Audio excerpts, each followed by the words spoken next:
Hello everyone, friends. Today I'll show you what to do if YouTube is lagging. First go to YouTube. I'll go to my channel. So we go to Hello everyone. Open any video, and to prevent lag, first try lowering the video quality.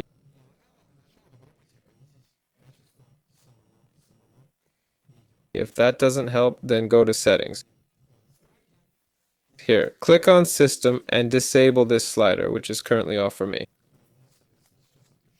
Make sure to switch it to the disabled state. You can also try clearing browser data and cache that clogs your browser and slows it down.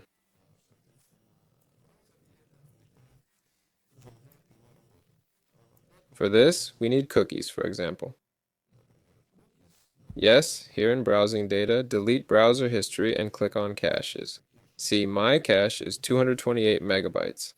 Select Caches and click Delete. You can even select like this. Just make sure you don't delete anything you want to keep. That's all. This was name. Goodbye, everyone. Hope this helped.